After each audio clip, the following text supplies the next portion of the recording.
Bonjour à tous, j'espère que vous allez bien. Aujourd'hui, c'est une vidéo toute particulière que je vais mettre en ligne, que j'ai appelée Aquajean-Phi sans filtre. Pourquoi? Car de nombreux abonnés m'ont posé de nombreuses questions à mon sujet et je vais essayer d'y répondre le plus honnêtement possible. Avant de débuter cette vidéo et surtout de rentrer dans le vif du sujet, je tenais tout simplement à remercier l'ensemble des personnes qui me suivent depuis tant d'années sur ma chaîne Aquajean-Phi. Actuellement, vous êtes 15 500 abonnés à me suivre régulièrement. Merci du fond du cœur, merci de votre fidélité, de votre patience, de votre compréhension. J'espère que avec mes vidéos, des passions ont pu se créer, que vous pratiquiez bien sûr la pêche en apnée en toute sécurité et avec la même passion que je la pratique. Voilà, donc c'est parti, je me présente. Donc je m'appelle Jean-Philippe, mes amis m'appellent Jean-Phi, j'ai 55 ans, je suis marié et j'ai 3 enfants. Je fais 1,80 m pour 78 kg, poids idéal pour la pêche en apnée, vu ma taille, 74 kg, mais difficilement atteignable avec l'âge.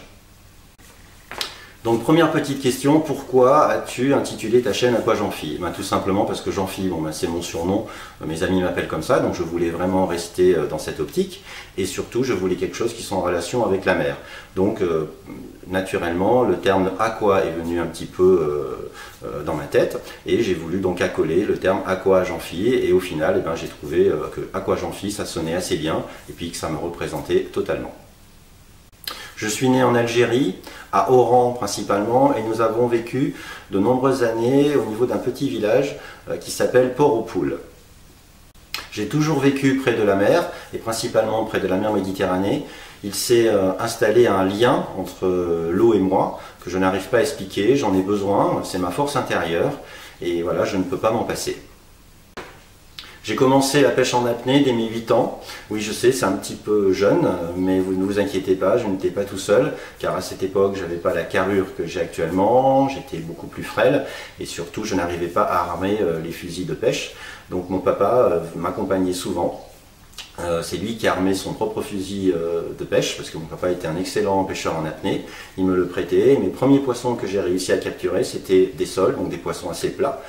Je sais que c'est des poissons qui sont très faciles à pêcher actuellement, mais quand on a 8 ans, on a l'impression vraiment de pêcher une baleine, et j'étais très fier de pouvoir pêcher 2 ou 3 petites soles sous l'œil bienveillant de mon papa. Je m'en souviens comme c'était hier, et c'est de là que ma passion a commencé à grandir et devenir de plus en plus énergivore.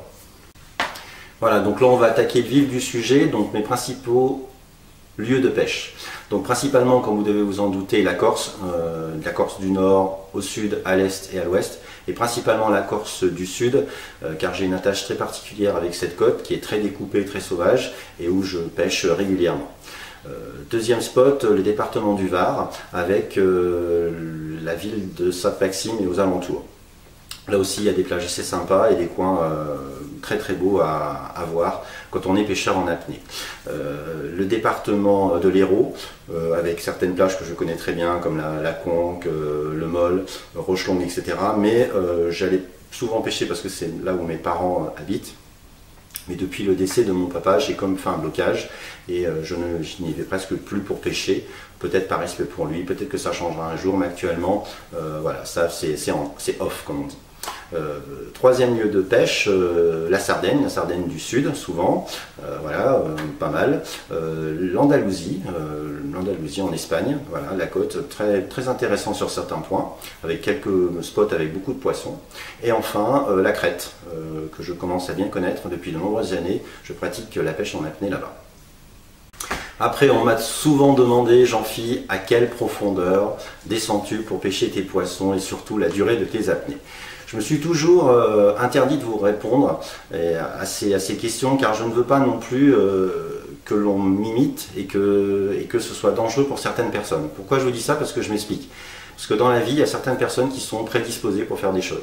Par exemple, un joueur de tennis, il a un talent inné, même si on s'entraîne tous les jours, on ne pourra jamais atteindre le talent, oui, que cette personne a.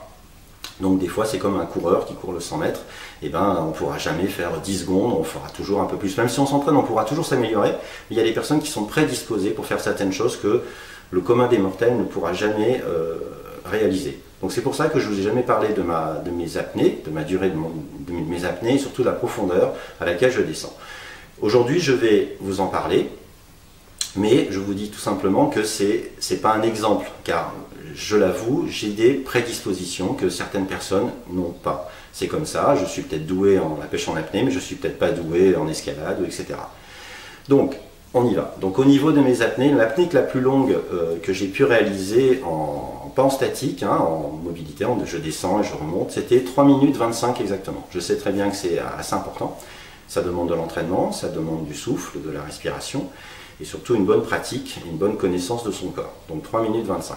Actuellement, quand je pratique la pêche en apnée, je fais des apnées de 2 minutes à 2 minutes 20, c'est largement suffisant.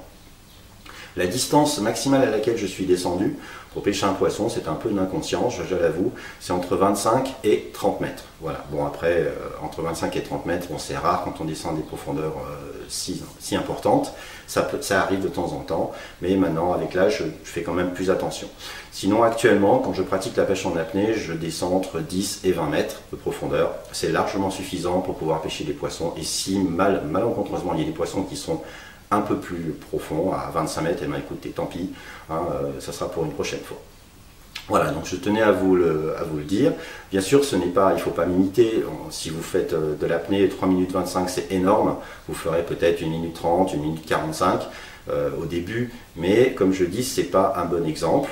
Comme je l'ai dit souvent, j'ai une aptitude pour l'apnée, c'est pour ça que j'en ai fait ma passion.